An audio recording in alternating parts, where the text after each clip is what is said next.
Bien, en realidad se trata de presentar, junto con el economista y viceministro, el amigo Iván Rodríguez Batista, una visión que, si no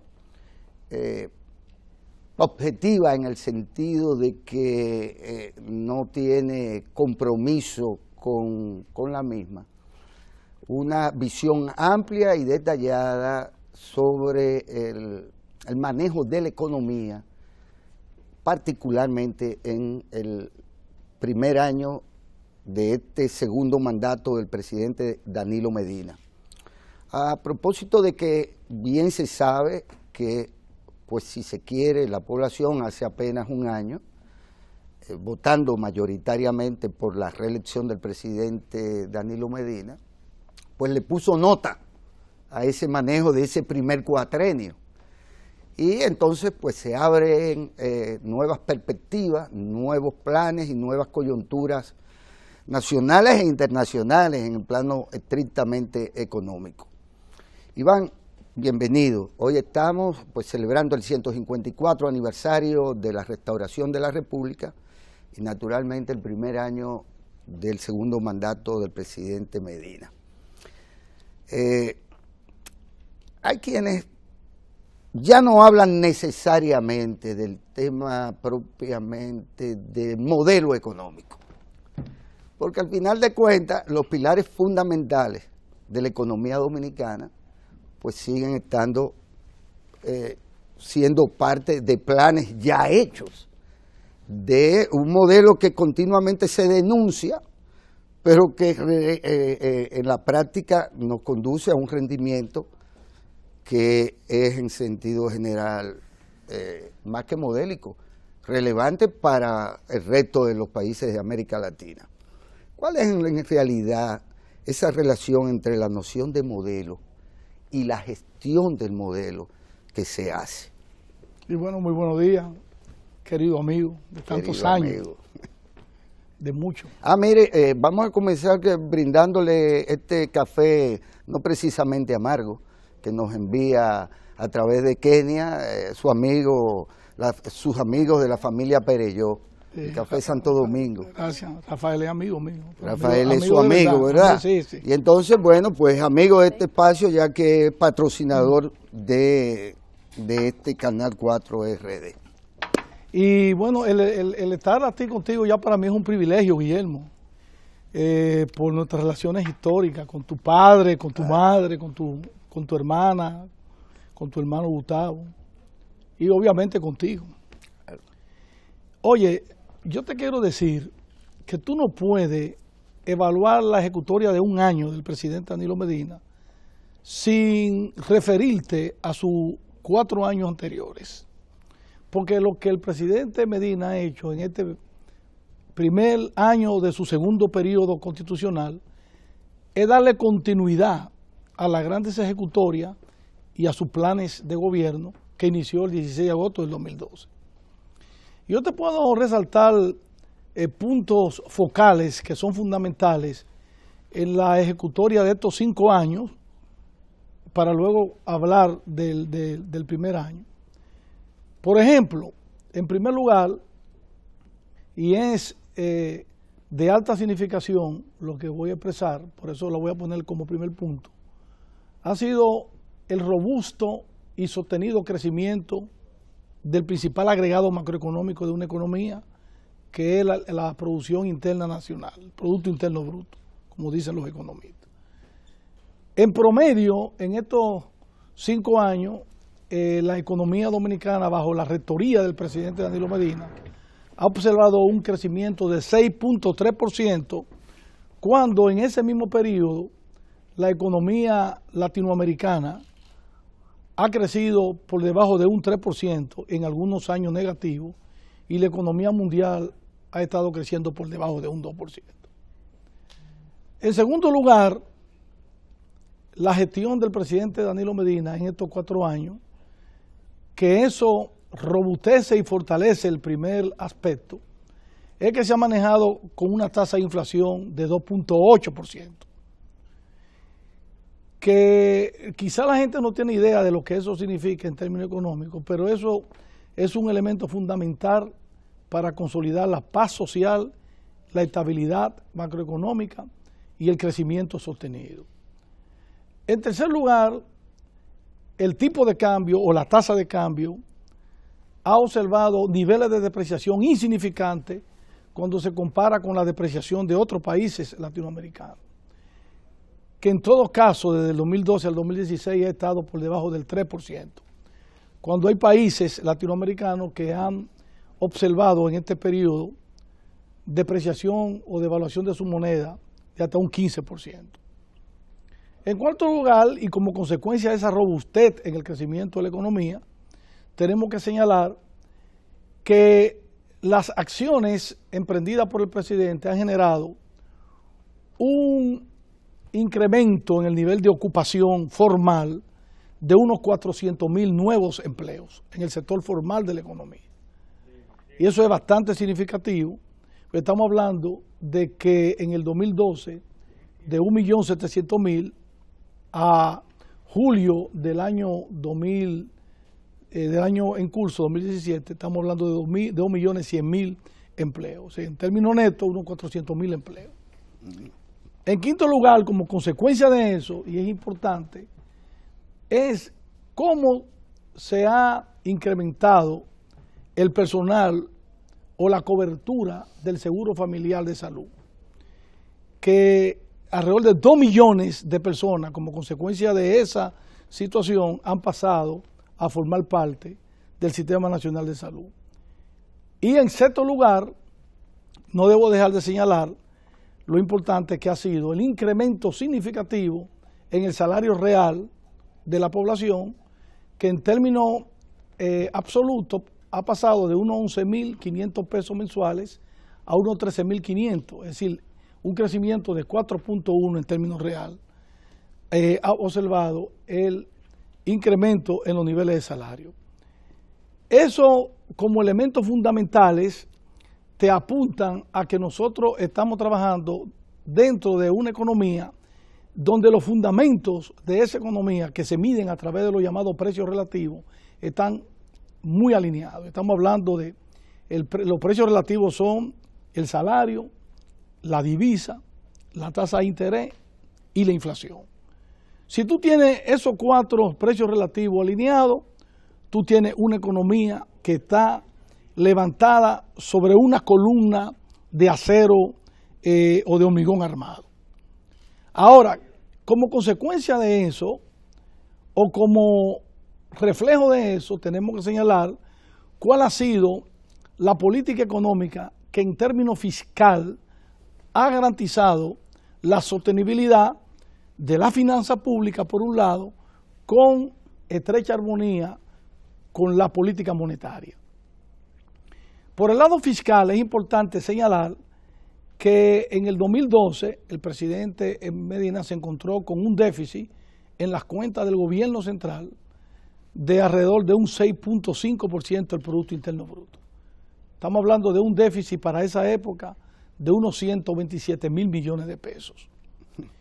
Y el presidente Medina, que es un buen economista de formación académica, lo primero que dijo es: tenemos que trazarnos una meta de déficit que nos lleve hacia una consolidación de las cuentas públicas. Y para el primer año la meta fue bajar el déficit de 6.5% como proporción del Producto Interno Bruto a 2.8%.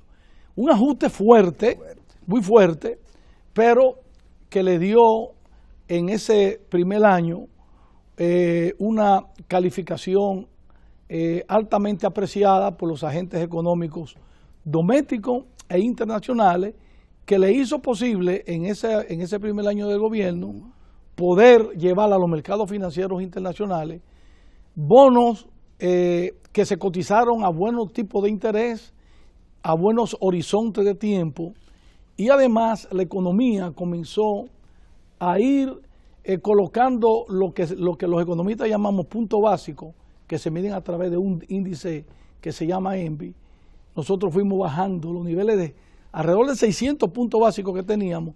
Hoy, al 2 de agosto, si la hace 14 días, la economía dominicana a nivel internacional exhibe punto básico de unos 293 puntos, cuando llegó a tener 600. Quiero decir que para el promedio de América Latina, el promedio latino del ENVI global, al 2 de agosto, son 366 puntos. Nosotros estamos cerca de 75 puntos por debajo. ¿Qué significa esto? Que la República Dominicana puede ir a los mercados financieros internacionales en condiciones altamente beneficiosas para obtener buenos rendimientos en la colocación de su bono, con tasa de interés atractiva, pero además con tiempo de repago más largo. Mira, yo como economista siempre he creído que hablar de modelo es un sofisma. Eso es un modelo no es más que la atracción de una realidad. Todos los gobiernos gestionan su accionar político y su accionar económico sobre la base de determinados principios. Tú tienes que, el gobierno de Balaguer, tú podrías, si tú analizas el manejo de la política económica durante la administración de Balaguer y la comparas con la gestión desde el 1996, incluyendo los 4 años del presidente Hipólito Mejía hasta la actualidad, y si tú verás que hay una gran diferencia entre el 96 y el 2017, y digamos que el 66 y el año 1996. ¿Por qué? Porque el gobierno del presidente Balaguer, en el lado económico, fue un gobierno que operó en una situación internacional en donde regía un patrón totalmente diferente. Recuerda que estaba el patrón oro, que se derrumba en el año 1971 y se convierte en el patrón dólar. Pero además se vivía un periodo que los economistas llamamos el periodo de sustitución de importaciones, donde las economías generalmente crecían hacia adentro, sobre la base de sustituir importaciones, basándose en incentivos que el gobierno le otorgaba a la economía privada. Es lo que nosotros llamamos economía rentista. O sea, fueron economías públicas que se beneficiaron esencialmente del desarrollo económico, de grandes exenciones que otorgaba el gobierno empresario a la de iniciativa Herrera. privada. Bueno, ahí surge la ley de promoción e incentivo industrial en el 69, que bajo esa ley se crea la asociación, la zona franca industrial de Herrera, los incentivos que se daban al sector agropecuario, luego los incentivos al sector de zona franca, al sector de electricidad, etcétera. Pero además, y es importante señalarle esto, porque en estos días oí al principal economista del Partido Reformista, a mi amigo Guillermo Garán, diciendo que el gobierno del presidente Balaguer nunca se endeudó, que no se endeudó. Claro, tenía la maquinita del Banco Central. El gobierno fue un gobierno que se basó esencialmente en un endeudamiento interno altamente costoso, porque es el endeudamiento inflacionario más alto, que es el de los llamados inorgánicos. Recordemos la crisis, por ejemplo, del año 1990, cuando la inflación llegó a 103%. ¿Por qué? Porque ciertamente el presidente Balaguer no tomaba dinero prestado de los organismos multilaterales, pero le decía a sus autoridades monetarias: emítanme todo el dinero que yo necesito para financiar mi inversión pública. Y aguacate. Y eso, todas las obras de infraestructura de esa administración se hicieron bajo emisión de dinero inorgánico. Y obviamente el costo que eso tenía sobre la economía doméstica era extraordinario. Tuvo que venir en el año 1984 un reajuste, que fue el ajuste que hizo el gobierno del doctor Jorge Blanco, para todas esas distorsiones que se generaron bajo ese financiamiento de dinero inorgánico, se pudiera ir corrigiendo. Cuando llega el presidente Leonel Fernández en el 96, definitivamente entiende que eso no podía seguir continuando y cambia, digamos que el rumbo de la economía en otra dirección. Pasamos por encima de la llamada década perdida. Bueno, la década perdida fue la década de los años 60 y de los años 70. 70. Ahí tuvo la década, y yo diría que el 80 también fue una década perdida. Claro. Fue porque fue la crisis de la deuda. Recuerda, México declara su disposición a no pagar la deuda, no honrar la deuda en los años 80. En los años 80 fue la década perdida. La verdadera década perdida fue el 80, porque en el 60 la economía mundial estaba creciendo muy bien y nosotros también, como consecuencia de esa realidad, teníamos una economía. Pero se fundamentaba por la parte de la política de endeudamiento sobre la base del financiamiento inorgánico. Y tú tenías la dependencia de los impuestos al comercio exterior, porque teníamos unos aranceles altísimos por la política proteccionista. Si tú tenías un modelo de sustitución de importaciones, tú tenías que proteger a la industria local poniéndole altos impuestos a los bienes importados con la idea de desarrollar una industria que en su momento tuvo su efecto, pero que luego había que cambiar ese tipo de figuras tributarias. Y por eso hoy tú te encuentras con que una realidad en América Latina que la economía tributaria no depende ya de los impuestos al comercio exterior, sino esencialmente de dos tipos de impuestos: impuestos sobre la renta y el llamado impuesto al valor agregado, que es República Dominicana es el ITEVI. De manera que eso de modelo es un sofisma. Yo veo la gestión más que el modelo. Se está gestionando bien el presidente Danilo Medina. Con esos indicadores que yo te he señalado, yo te digo que sí, que se está gestionando bien. ¿Por qué? Porque nosotros tenemos buen rating en los mercados financieros internacionales que nos permiten hoy tener un nivel de riesgo país muy bajo. Y eso lo mide también los puntos básicos con lo que nosotros colocamos nuestros bonos en esos mercados, medido a través del índice que se llama Envis Plus, que es un índice creado por JP Morgan. Tenemos una economía que ciertamente todavía debemos corregir algunas cosas, debemos desarrollar más el sector exportador, porque en fin de cuentas es un sector que trae divisa sana a la economía y además empleo bueno, que no dependen del sector público, sino desarrollar el sector privado como un elemento fundamental para motorizar el crecimiento de la economía. ¿Y no podría ser eso también un sofisma? En el sentido de que, bueno, puesto que hace tanto tiempo que siempre estamos en déficit con otros países en el comercio exterior, que uno dice, pero bueno, también es relativo, porque el turismo está generando más divisa en todo el sentido amplio de la palabra, y su impacto en términos de empleo y demás es mayor que lo que podría ser el sector exportador industrial, que es el que podría constituirse en un factor importante. ¿Hasta qué punto también tenemos que seguir apostando, digamos, a una exportación que no termina de llegar, y cuando ya hay otras fuentes que nos generan lo que necesitamos?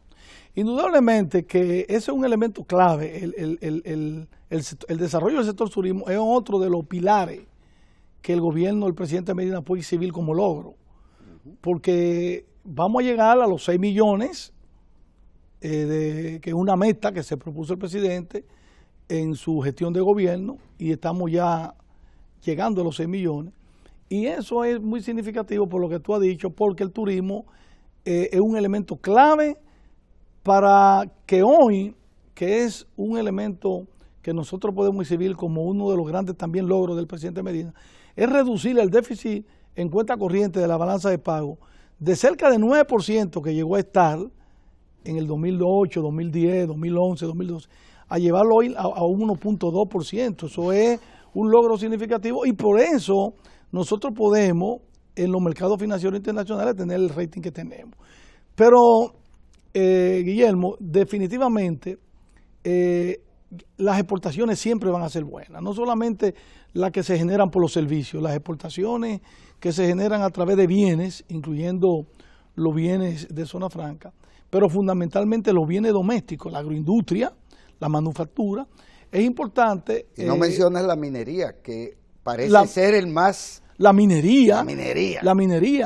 Eso es clave, y en un momento determinado nosotros hemos estado recibiendo buenas contribuciones, no solamente por el lado de la generación de divisas, sino también de la recaudación fiscal, de la recaudación tributaria, obviamente gracias a esa visión que tuvo el presidente Medina de corregir las distorsiones que había en el contrato de arrendamiento con la Barrigol y obtener un contrato que le permite recaudar al gobierno entre 4 y 5 mil millones solamente por una de las figuras que se logró introducir en esa modificación.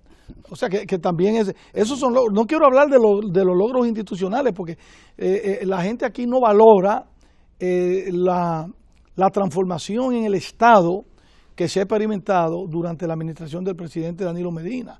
Tú tienes, por ejemplo, la creación del 911.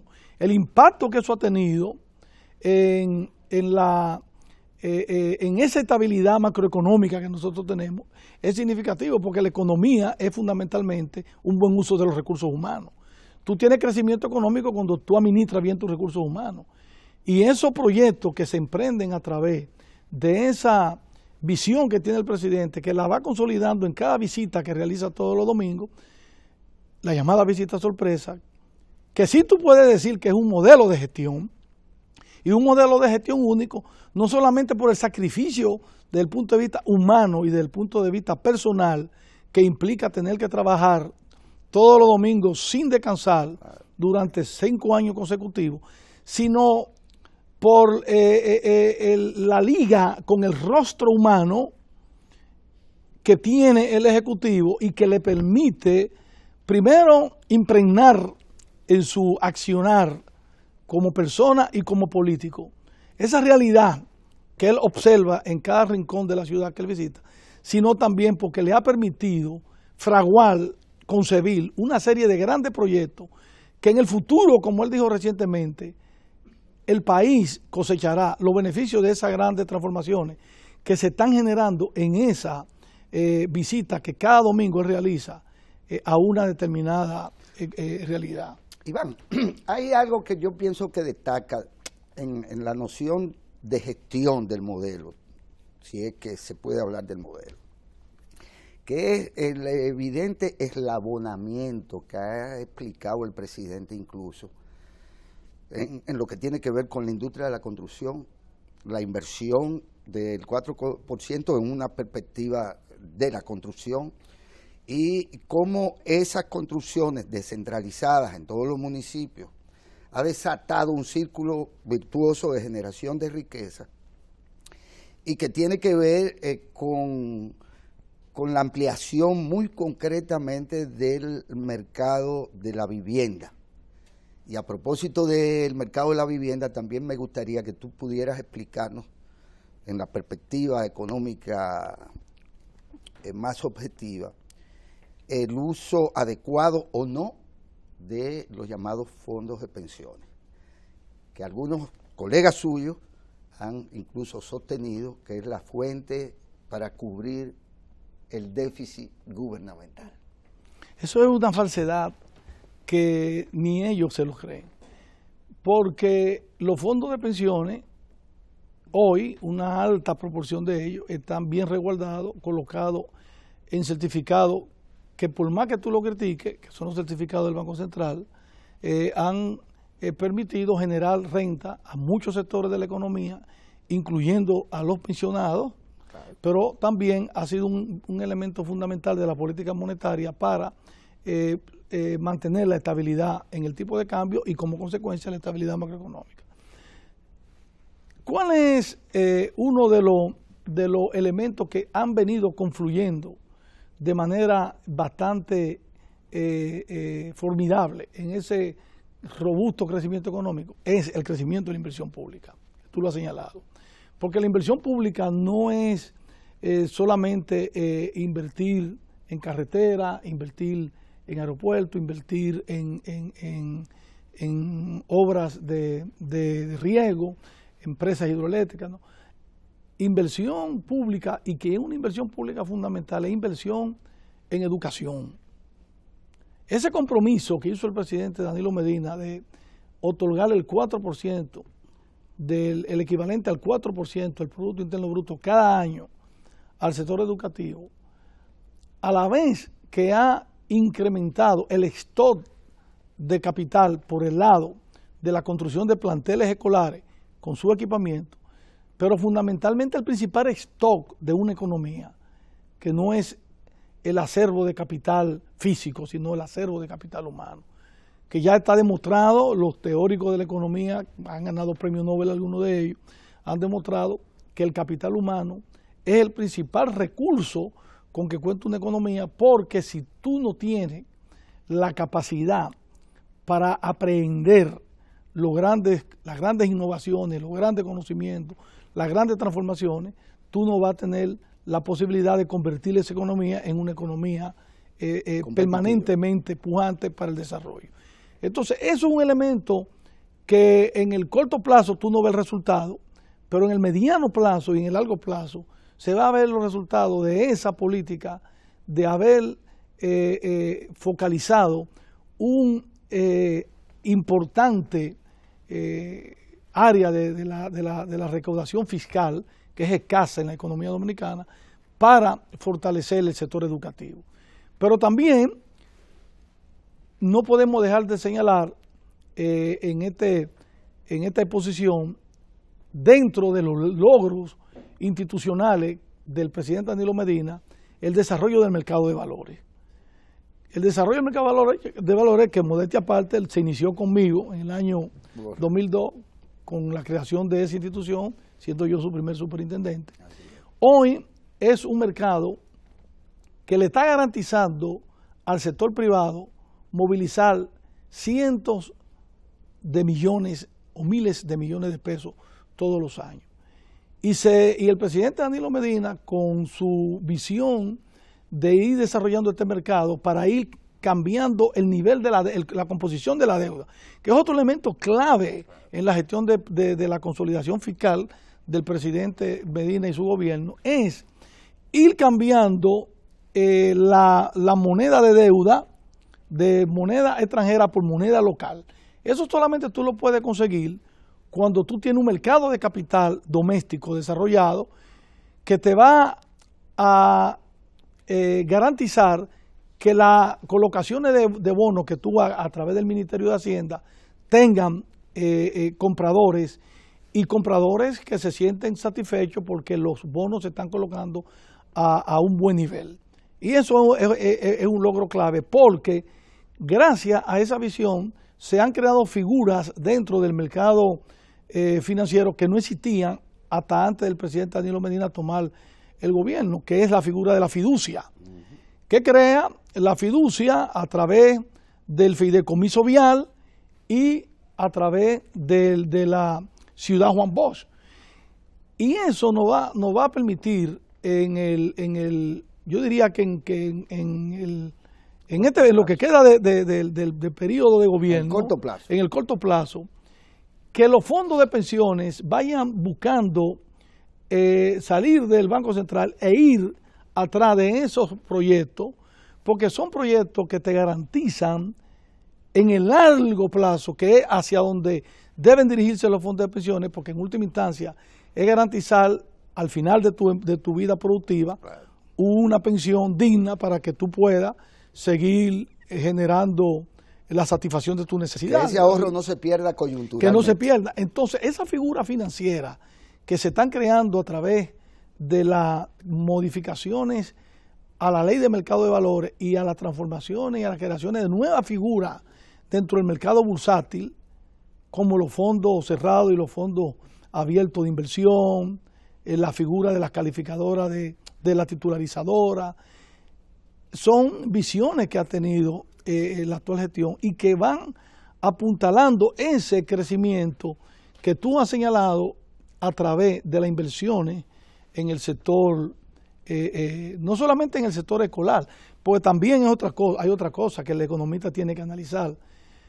¿Cuál es el efecto multiplicador que tienen esas acciones del gobierno sobre la economía privada? Porque cuando te crece la actividad pública del gobierno, esa actividad pública te motiva al sector privado a que invierta también para ir caminando en armonía con la economía pública, porque la economía, en fin de cuentas, no es más que la combinación de las buenas iniciativas del sector privado con las buenas iniciativas del sector público. Eso es lo que te va a garantizar a ti, en fin de cuentas, lo que tú quieres lograr para tú tener un mejor país, para tú tener mejores personas y en lo fundamental, tú tener un país cohesionado, territorial, ambiental, social, institucional y económicamente. Y el presidente Medina está empeñado, está casado con esas grandes apuestas. En este contexto global de la economía dominicana y con la intención de aclarar algunos temas que están sobre el tapete, hay algunos economistas que también han pretendido una pequeña crisis en el manejo macroeconómico en referencia a la inyección reciente que hiciera las autoridades monetarias y bancentralianas con respecto al encaje legal. Y creo que se le han inyectado 20.000, 22.000 millones de pesos. ¿Cuál es el efecto que también esto tiene en términos, aunque coyunturales, pero en el mantenimiento de toda la ecuación, digamos, macroeconómica? Mira, cuando yo te decía que la política fiscal y la política monetaria tienen que ir estrechamente vinculadas, ese ha sido también un compromiso del gobierno del presidente Danilo Medina. Que antes se veía el distanciamiento entre el lado fiscal y el lado monetario. Había fricciones ya concretizadas en choque entre las personas que gestionaban la finanza pública con las que gestionaban el Banco Central. Y eso no se ha visto en estos 5 años. ¿Por qué? Porque se ha sincronizado la parte monetaria con la parte fiscal. El encaje legal, ¿qué es el encaje legal? El encaje legal es un instrumento de política monetaria.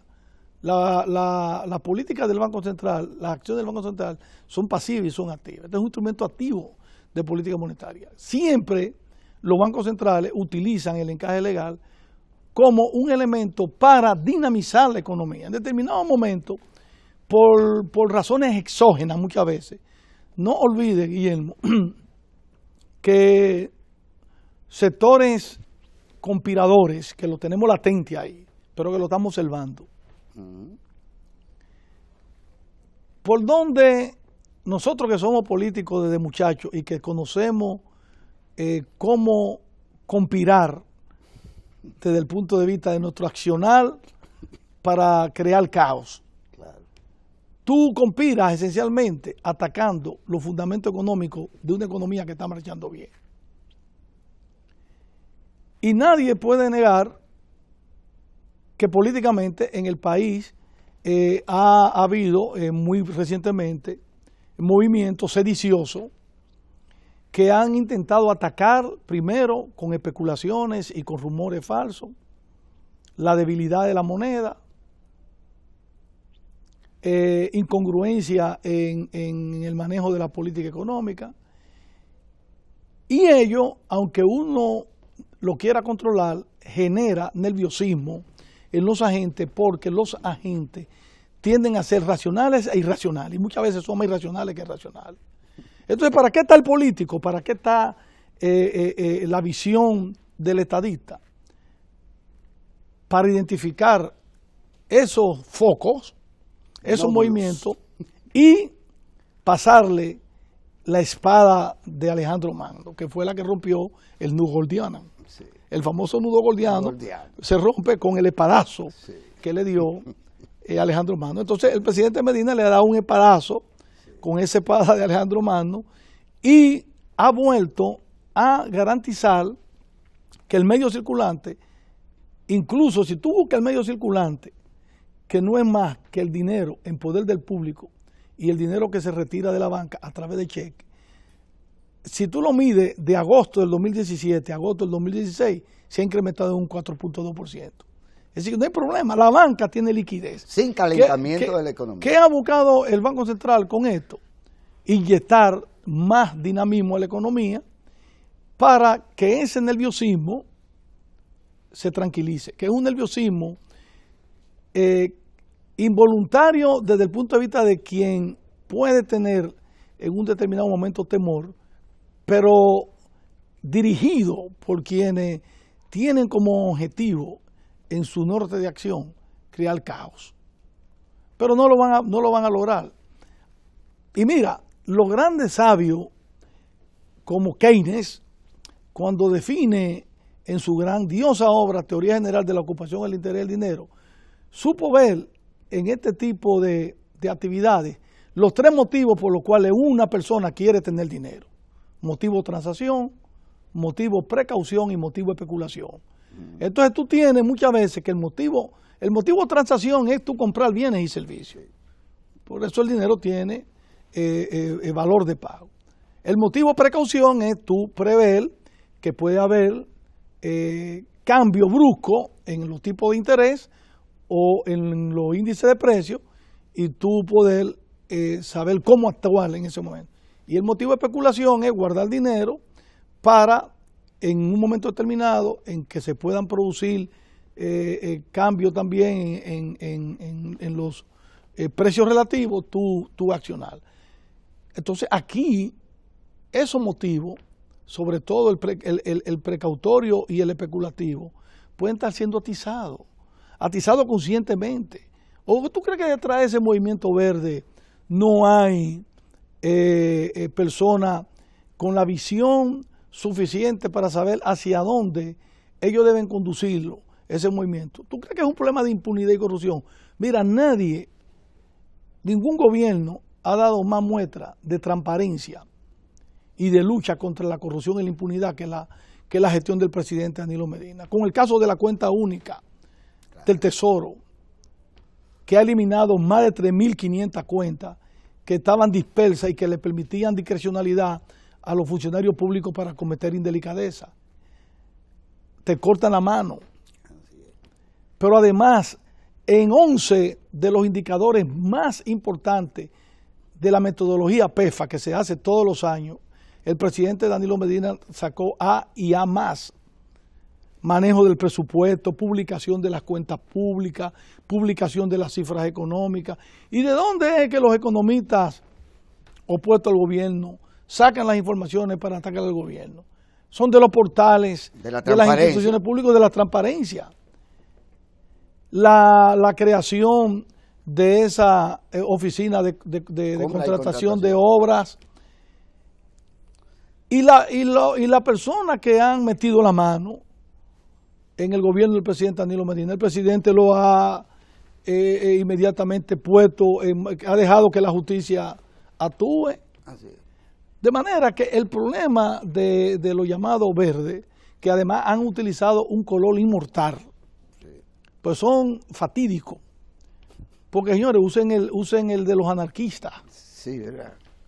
Usen el de los anarquistas. Sí. Y usen la bandera de los anarquistas. Sí, vayan a vacunen y sean más consecuentes y no dejen nuestro color verde, que es el color de la pureza y el color de la gente que tenemos convicciones y que creemos en un mundo mejor.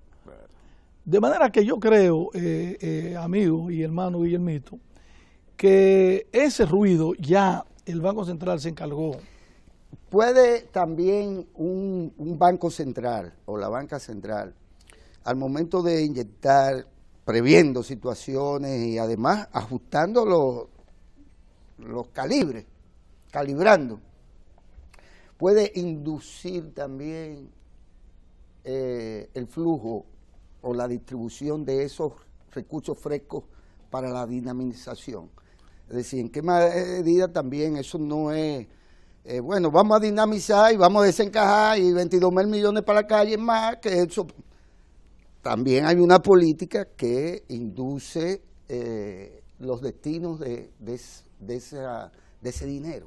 El Banco Central actúa sobre la base de los lineamientos de lo que ellos llaman su programación monetaria, que es así como el gobierno se rige por el documento que se llama Presupuesto General del Estado, el Banco Central tiene un presupuesto general del Estado, pero a lo interno del Banco Central, que se llama el programa monetario, que se aprueba. Una vez se ha aprobado el presupuesto general del Estado, es obligatorio todos los años el Banco Central aprobar su programa monetario donde se establece su meta de inflación. Que dicho sea de paso, este año la economía va a terminar creciendo, va a seguir siendo la economía después de Panamá, proyectado por la CEPAL en el informe que publicó la semana pasada, de mayor crecimiento. Se estima que vamos a crecer entre un 5 y un 5.5 cuando la economía latinoamericana va a estar creciendo promedio en un 2.3 y la economía mundial va a estar creciendo en un 3%. Panamá es el único país que está por encima de nosotros. Por el sector financiero, supongo. Sí, claro. Esencialmente por el sector financiero. Entonces, nosotros tenemos una programación monetaria, que el gobierno, el Banco Central, hace su programación monetaria. Y en esa programación monetaria fija su meta de inflación. Basado en ese programa monetario, el Banco Central realiza sus operaciones de mercado abierto. ¿Qué son operaciones de mercado abierto? El Banco Central, cuando hay que esterilizar moneda, actúa comprando divisas, comprando y recogiendo dinero, y cuando hay que reactivar la economía, el Banco Central actúa a través de este tipo de instrumentos como el encaje legal. Entonces, es un monitor que tenemos, un supervisor que tenemos de cómo se están moviendo los agregados monetarios. Y todo ese tipo de cosas se prevén en la programación monetaria, porque en la economía suceden muchas veces fenómenos que están inducidos por factores internos, que los economistas lo llamamos factores endógenos, o por factores externos que lo llamamos factores exógenos. Entonces hay una serie de imponderables internos o externos que tú no lo puedes definir, pero que tú tienes que tener la visión de preverlo. Iván, ¿en qué medida, como economista, tú prefieres una economía que aumente salario, y hay un desafío con respecto al tema salarial, y que por el otro lado tenga una inflación relativamente alta y que por lo tanto también lo deprecia el salario en sí mismo? ¿O tú prefieres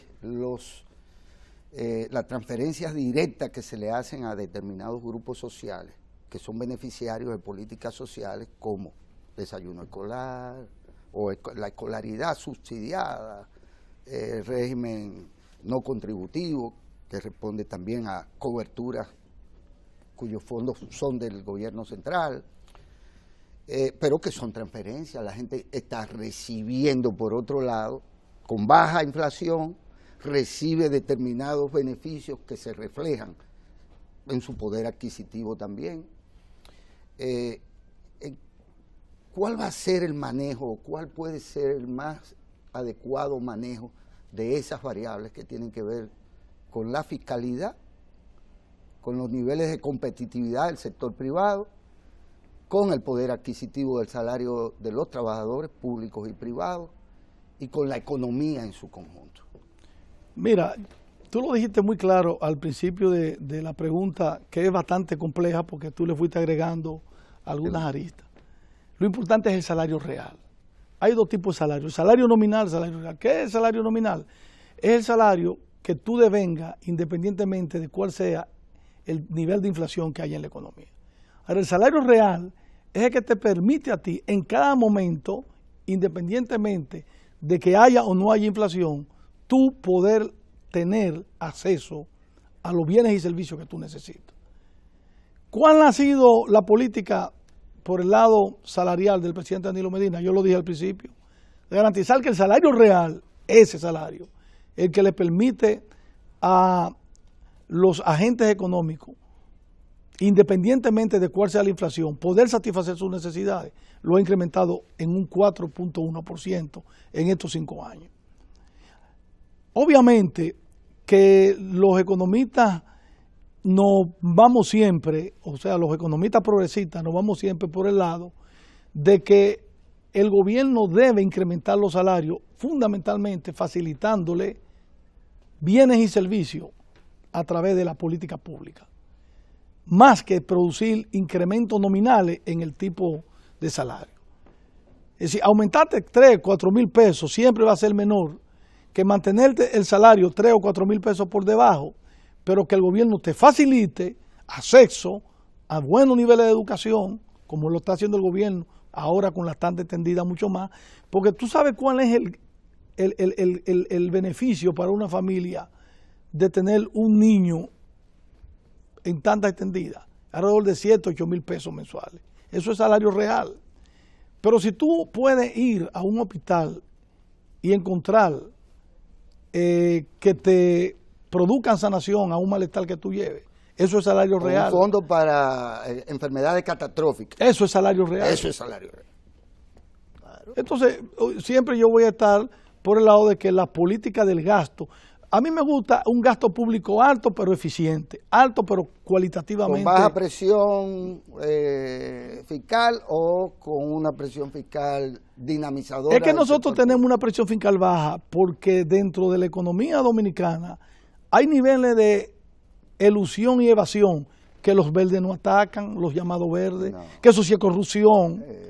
¿Por qué? Porque el gobierno tiene que ir a buscar prestado.